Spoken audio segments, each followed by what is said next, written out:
तो hello guys, मेरा नाम है मिस्टर स्टार्क और आप देख रहे हैं हमारे चैनल एक्सप्लेन विद अस। आज हम बात करने वाले वर्ल्ड की टॉप 10 बेस्ट सीरीज़ के बारे में, जहां पर 10वें नंबर पर मैंने रखा है वैम्पायर डायरीज, जिसकी IMDb रेटिंग है 7.7, जिसमें टोटल सीज़न है 8 और जिसमें एपिसोड है 171 और जो आपको नेटफ्लिक्स पर देखने को मिलेगी। अगर इसकी स्टोरी की बात करूँ तो इसमें वैम्पायर की स्टोरी दिखाई गई है और इस सीरीज़ में मुझे डेमन, एलेना और स्टेफन का लव ट्रायंगल दिखाया गया है, जो मुझे बहुत अच्छा लगा था। इसकी ज़्यादातर स्टोरी तो मैं रिवील नहीं करना चाहूँगा, मगर आप जाकर देखिए, आपको एक अलग ही एक्सपीरियंस मिलेगा। अब हम आगे बढ़ते हैं 9वें नंबर पर, जहाँ पर मैंने रखा है स्ट्रेंजर थिंग, जिसकी IMDb रेटिंग है 8.6, जिसके 4 सीज़न आ चुके हैं, जिसमें टोटल एपिसोड है 34, जो आपको नेटफ्लिक्स पर देखने को मिलेंगे। अगर इसकी स्टोरी की बात करूँ तो इसमें हमें अप एंड डाउन वर्ल्ड दिखाया गया है। इस सीरीज़ की स्टोरी यंग दोस्तों के ग्रुप के इर्द गिर्द घूमती है, जो सुपर नेचुरल वर्ल्ड और गवर्नमेंट सीक्रेट रिवील करने की कोशिश करते हैं। ये सीरीज़ इतनी अच्छी है कि आपने अगर एक बार एक एपिसोड देख लिया तो दूसरा एपिसोड देखने के लिए आप अपने आप को रोक नहीं पाएंगे। और हम आगे बढ़ते हैं 8वें नंबर पर, जहाँ पर मैंने रखा है शेरलॉक, जिसकी IMDb रेटिंग है 9, जिसके 4 सीज़न आ चुके हैं, जिसमें टोटल एपिसोड है 13 और जो आपको अमेजॉन प्राइम वीडियो पर देखने को मिलेगा। अगर इसकी स्टोरी की बात करूँ तो इसमें बेनेडिक्ट कम्बरबैच ने बेहतरीन एक्टिंग की है।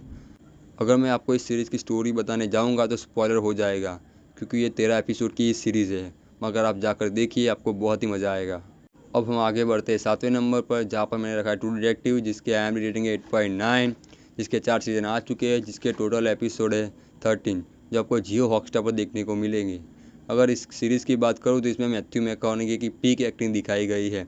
अगर इस सीरीज़ की स्टोरी की बात करूँ तो इसमें मैथ्यू मैककॉनॉगी और वुडी हेल्सन दोनों डिटेक्टिव दिखाए गए हैं, जो अपने एक प्रॉब्लम और केस सॉल्व करने की कोशिश करते हैं। और इस सीरीज़ का सीज़न 1 तो बहुत ही अच्छा है और आप जाकर देखिए, आपको बहुत ही मज़ा आने वाला है। और ये आपको इंग्लिश डब में कंफर्टेबल हो तो इंग्लिश डब में ही देखना, क्योंकि हिंदी डब इसका इतना अच्छा नहीं है।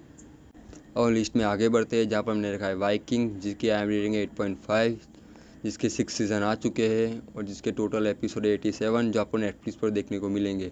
अगर इसकी स्टोरी की बात करें तो इसमें रैग्नार नाम के व्यक्ति को दिखाया गया है, जो साधारण किसान से एक शक्तिशाली योद्धा और नेता बनता है, जो अपनी फैमिली और दल को नई जगह ढूंढने के लिए प्रेरित करता है, जिनको हम सब वाइकिंग्स के नाम से भी जानते हैं। ये सीरीज़ आपको OTT पर हिंदी डब में नहीं देखने को मिलेगी। ये सीरीज़ आपको हिंदी डब में देखने के लिए इंटरनेट की शक्तियों का इस्तेमाल करना पड़ेगा। मेरा सजेशन ये है कि आप इंग्लिश डब में देखिए, तो आपको अच्छा एक्सपीरियंस मिलेगा। अब हम लिस्ट में आगे बढ़ते हैं, जहाँ पर मैंने रखा है मनी हाइस्ट, जो मेरी पर्सनली फेवरेट सीरीज़ है, जिसके 5 सीज़न आ चुके हैं, जिसमें टोटल एपिसोड है 41, जो आपको नेटफ्लिक्स पर देखने को मिलेंगे और इसके हिंदी डब भी बहुत ही अच्छा है। अगर इस सीरीज़ की बात करें तो इसमें सर्गियो मार्किनो, जिसको हम सब प्रोफेसर के नाम से भी जानते हैं, जो एक क्रू बनाता है, जो इन सबको ट्रेन करता है और ये सब मिलकर बैंक ऑफ स्पेन में डाका डालते हैं। और इस सीरीज़ की सिनेमेटोग्राफी बहुत ही अच्छी है। अगर आपने ये सीरीज़ नहीं देखी तो मैं आपको पर्सनली रिकमेंड करना चाहूँगा कि जाकर पहले ये सीरीज़ देखिए। सीरीज़ देखने के बाद आप प्रोफेसर के फ़ैन हो जाएंगे।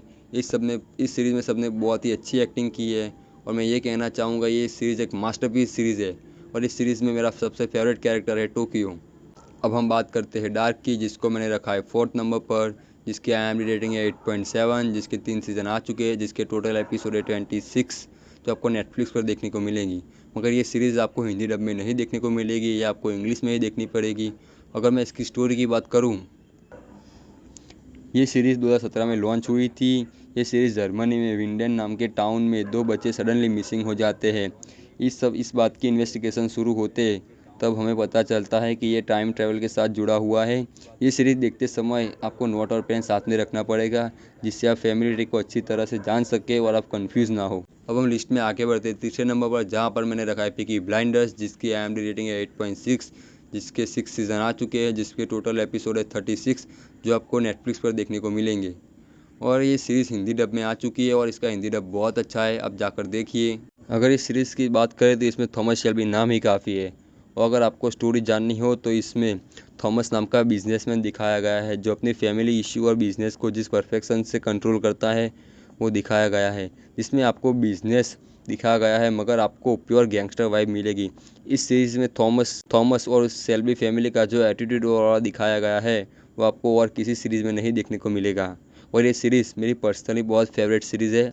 अब हम बात करते हैं टॉप 2 सीरीज़ के बारे में, जहाँ पर दूसरे नंबर पर मैंने रखा है ब्रेकिंग बैड, जिसकी IMDb रेटिंग है 9.5, जिसके टोटल 6 सीज़न आ चुके हैं, जिसमें टोटल एपिसोड है 62, और जो आपको नेटफ्लिक्स पर देखने को मिलेगा, जिसका हिंदी डब भी अवेलेबल है। अगर इसकी स्टोरी की बात करें तो इसमें वॉल्टर वाइट नाम के केमिस्ट्री टीचर की स्टोरी दिखाई गई है, जिससे कैंसर होता है, जिसे ये पता चलने के बाद जैसे पिंकमैन नाम के उसके स्टूडेंट के साथ मैथ बनाना स्टार्ट करता है, और ये सब वो अपनी फैमिली को आगे जाकर कोई फाइनेंशियल प्रॉब्लम ना हो इस वजह से करता है। इस सीरीज़ में मेरा फेवरेट कैरेक्टर जैसे पिंकमैन और हैंक श्रीडर है। ये दोनों बहुत ही कूल दिखाए गए हैं। अब हम लिस्ट में आगे बढ़ते हैं नंबर 1 सीरीज़, जो हम सबकी फेवरेट सीरीज़ है, गेम ऑफ थ्रोन, जिसकी IMDb रेटिंग है 9.2, जिसके टोटल 8 सीज़न आ चुके हैं, जिसमें टोटल एपिसोड है 73, जो आपको जियो हॉटस्टार पर देखने को मिलेंगी, और इसका हिंदी डब भी अवेलेबल है। अगर इसकी स्टोरी की बात करूं, इस सीरीज़ की कहानी थ्रोन के इर्द गिर्द घूमती है। इस सीरीज़ की स्टोरी तो मैं ज़्यादा रिवील नहीं करना चाहूँगा, मगर मैं इतना कहना चाहता हूँ कि ये एक मास्टरपीस सीरीज़ है। इस सीरीज़ की story line, character development, cinematography, dialogue, VFX सब कुछ परफेक्ट है। मैं आपको बता दूं कि एक अडल्ट सीरीज़ है, जो आप अपनी फैमिली के साथ भूल से भी मत देखना। तो आज के लिए इतना ही। See you in the next video.